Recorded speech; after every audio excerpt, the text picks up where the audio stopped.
Hello, and welcome to This Explainer. I'm Michelle, and I am just so glad you're here with us. Today, we're looking at a topic that comes up all the time for homeowners in our 50-plus community, and that's navigating home sales when a property is held in a trust or connected to a TODI here in Illinois. You know, whether you're considering downsizing, maybe exploring senior living, or even helping an aging parent transition to a new home, this explainer is really designed to give you clarity and peace of mind. So let's dive right in and take the mystery out of this whole process together. Now, selling a home always carries a bit of emotional weight, doesn't it? After all, it's not just a structure made of wood and glass, it's a place filled with your precious memories. But when you add a legal trust into the mix, it is completely normal to feel a little, overwhelmed. You might be wondering, how exactly does a trust change my standard real estate transaction? And that is a fantastic question. Selling a home in a trust absolutely brings up unique considerations that a typical home sale never even touches on. But please rest assured, with the right information, it is a very manageable, straightforward process. Section 1. Understanding your trust sale. Let's look at what this actually means.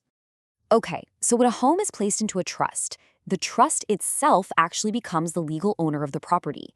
Now, this is a very common and honestly very smart estate planning strategy.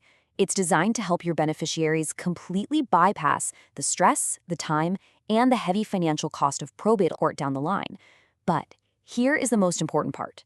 If you have a revocable living trust and you're the trustee, you are still entirely in the driver's seat.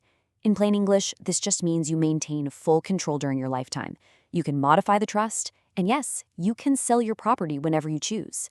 And here's some wonderful news from the Illinois State Bar Association. As long as you serve as the trustee of your own revocable trust, you don't even need to file any special tax returns or keep separate accountings for the sale. It really is that seamless. Now, it's important to briefly contrast that with an irrevocable trust. Just like the name suggests, this is a much more rigid arrangement. If your home is in an irrevocable trust, you generally cannot modify it after it's created. So you're basically giving up direct control over those assets. Selling a property from this type of trust means you have to strictly adhere to its specific terms, and you'll almost certainly need professional legal guidance to navigate those steps correctly. Section 2. Authority and required documents. Let's talk about who signs what. If you're stepping in as a successor trustee, maybe after a parent has passed away or lost capacity, your authority to sell comes directly from that trust document. But there is a really crucial protection strategy recommended by the Illinois trust attorneys over at O'Flaherty Law. They advise eliminating risk early on with a simple written agreement from all the beneficiaries. Why do they suggest that?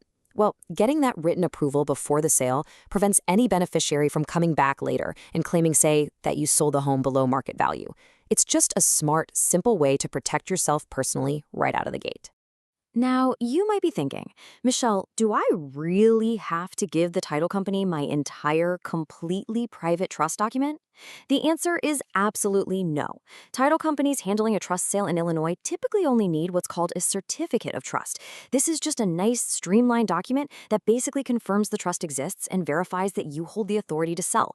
Most importantly, it keeps the rest of your trust document and the identities of all your beneficiaries completely private. When it finally comes time to sign the actual property deed, there is a very specific way it has to be done. Drawing a great tip from the NOLO Guide to Illinois Living Trusts, you must sign in your official capacity. So instead of just your normal signature, it would look something like Jane Smith, trustee. And actually, here's a vital little pro tip before you even get to that stage. Double check that your home's title was actually formally transferred into the trust when you first set it up.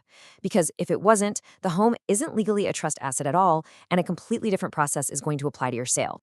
Section 3. Living Trust versus TOD. Knowing the difference.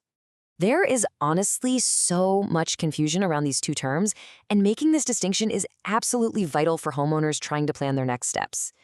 A TODI stands for Transfer on Death Instrument. It's a really simple, inexpensive tool specific to Illinois that lets you name a beneficiary to receive your home when you pass away, which nicely bypasses probate. But here is the critical takeaway. A TODI only activates at death. It offers zero incapacity planning, so if you want to sell your home right now while you're living, a TODI has absolutely zero effect on your transaction. You simply sell the home as the owner. A living trust, on the flip side, transfers ownership immediately, gives you comprehensive protection if you ever lose the capacity to manage your own affairs, and it clearly governs the sale of the home while you're still living. Section 4. Capital gains and taxes. Let's look at the financial implications. Okay, let's talk about the financial side of things because I know this is often the biggest source of stress. I want to help ease any anxiety by explaining exactly how the IRS views these specific trust situations. If you're selling your primary home out of your own revocable living trust, you can just breathe a massive sigh of relief. The IRS views a revocable trust as transparent during your lifetime. That means the standard capital gains tax exclusions still fully apply to protect your hard earned equity. That's up to $250,000 of excluded profit for single filers and up to $500,000 for married couples, provided you meet the standard ownership and residency requirements. Now, for those with significant property values, the LegalZoom Illinois Estate Planning Guide points out something helpful. Illinois imposes its own state estate tax on estates valued at $4 million or more.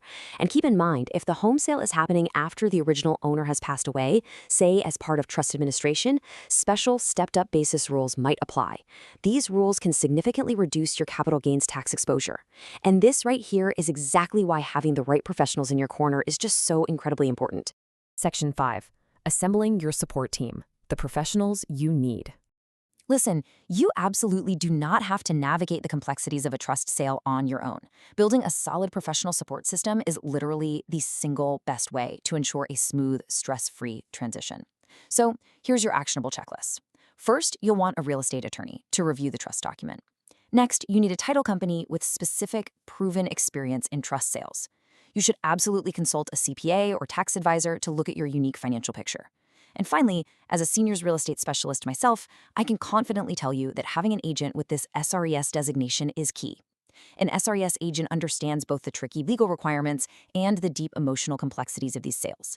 They coordinate seamlessly with your attorneys and your title companies, just keeping everything moving smoothly right toward the closing table. Selling a home held in a trust really doesn't have to feel overwhelming. When you know who actually holds the authority and exactly what documents are needed, you are already operating from a position of absolute strength. Remember, every single family situation is unique, like a fingerprint.